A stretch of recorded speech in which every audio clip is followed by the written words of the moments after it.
L'endroit est totalement fantomatique. Bonjour et bienvenue pour ce nouvel itinéraire Bretagne consacré aux lieux hantés de la région. Nous sommes juste à côté du château en ruine de Rue-Stéphan, à quelques encablures de Pont-Aven. C'est un endroit qui, d'après les spécialistes, est chargé. Mais dans un premier temps, je vous propose de découvrir son histoire et ses légendes. Allez, on y va. Quand Gérard Berthelhomme vient se promener aux alentours des ruines du manoir de Rue-Stéphan, il fait un bond en arrière dans le temps. Il s'immerge dans ses souvenirs d'enfance, des premiers émois amoureux aux défis lancés entre garçons. Mais c'était un défi et tous les gamins de l'époque et qui ont mon âge, ceux qui sont là encore, ont grimpé là-haut, quoi. Et puis c'est quand même en ruine, c'est en mauvais état. Et puis quelque part aussi, il y avait les légendes. Tout ça, ça nous perturbait un petit peu quand même. Et ce sont bien ces légendes qui rendaient le défi si difficile à relever. Il était question de voix chuchotant la nuit, de silhouettes pâles déambulant au clair de lune, des fantômes liés à ces vieilles pierres par un amour immortel. Alors c'est la légende de Geneviève de Rue-Stéphan qui s'est pris d'un gars du coin, de Nison, et qui va devenir prêtre. Et donc l'histoire commence comme ça, et elle va donc lui rendre forcément la bague de fiançailles. Et le jour où il va être ordonné prêtre, elle va décéder. Mais l'histoire ne s'arrête pas là. La jeune fille, morte de chagrin, reviendrait hanter les ruines de Rue-Stéphan. Ce qui est sûr, c'est que le manoir lui-même est un fantôme au destin mystérieux. Ce que l'on sait, c'est la date de sa construction, 1480. Par la suite, on ne sait plus grand-chose. Il a dû être habité pendant à peu près un siècle, à peu près. Et après, c'est le mystère. Les biens, le convenant, on appelle ça. Le convenant est forcément transmis d'une famille à l'autre. Ça passe dans la famille des De Rohan, dans la famille des Guémené, etc. Mais on ne parle jamais du manoir lui-même. Aujourd'hui, le site est interdit au public pour des raisons de sécurité. Les fantômes de Rue-Stéphan ne seront donc plus dérangés. De nuit, nous décidons d'aller visiter les ruines non accessibles au public, accompagnés des membres de l'association Bretagne Paranormale. Ils n'aiment pas le terme de chasseurs de fantômes. Ils se considèrent plutôt comme des enquêteurs. Qu'est-ce que vous faites dans un lieu comme ça ?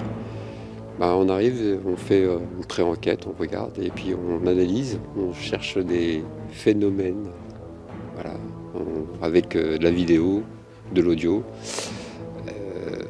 et divers appareils de recherche en fait. Un K2, l'EDI.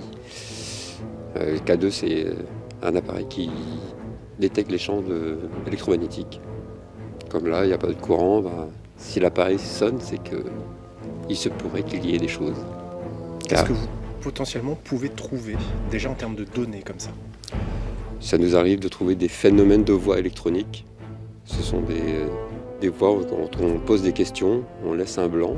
Et à la réécoute, si dans le blanc, il y a des choses, des voix ou des phrases que personne n'a dites du groupe apparaissent, on peut dire que c'est un phénomène de voix électronique et que ce serait possiblement paranormal. On vient d'arriver sur le site là. Est-ce que déjà vous avez une première sensation ? Moi oui, mais c'est vrai qu'avec vos appareils, vos caméras, etc., on ne peut pas non plus se concentrer et être vraiment à 100% dans le ressenti. Parce que dans l'association, on est justement dans le ressenti, certains membres, donc Gladys et moi, donc là c'est vrai qu'on est un peu perturbés. Mais dans d'autres circonstances, je vous aurais dit oui. Qu'est-ce qui se passe ? Qu'est-ce qui se passe ? C'est des appareils aussi. C'est sûrement ça. Non. Non.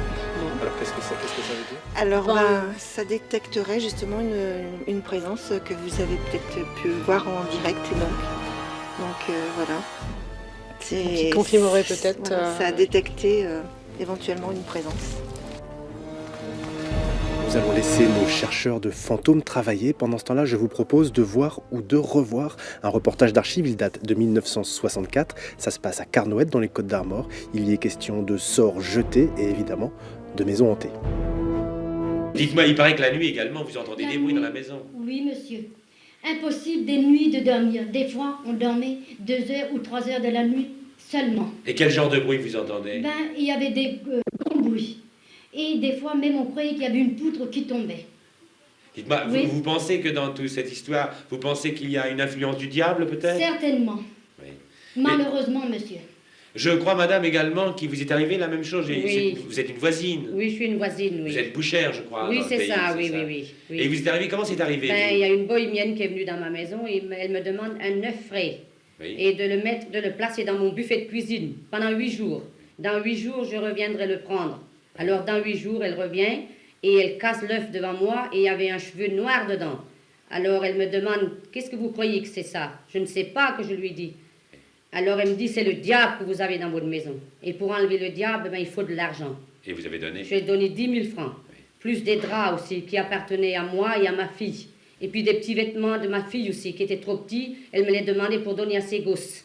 Et puis depuis, vos ennuis ont commencé. Ben, Ouais. depuis, je n'ai que des souffrances aussi et puis j'ai des ennuis. Oui, puis Mon vous avez- commerce ne marche pas, ma clientèle a diminué de beaucoup. Puis vous avez perdu votre mari, je J'ai crois, perdu c'est mon mari aussi, ça fait 2 ans, au mois de mai. Et puis maintenant. quelqu'un d'autre encore de la Oui, famille. un frère aussi, oui. Et vous croyez évidemment que ça peut être ce mauvais sort. Oh que- dame, oui, ça c'est un mauvais sort qui a été jeté sur moi. Et vous croyez également qu'il y a une influence du diable Oh là-dedans. oui.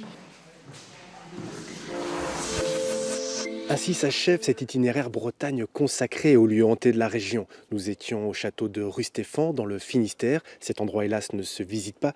Sachez qu'il y a plein d'autres sites chargés en Bretagne. Cherchez un peu, vous trouverez. Et puis si vous voulez revoir toutes nos images, vous pouvez vous connecter sur notre site internet bretagne.france3.fr. Salut!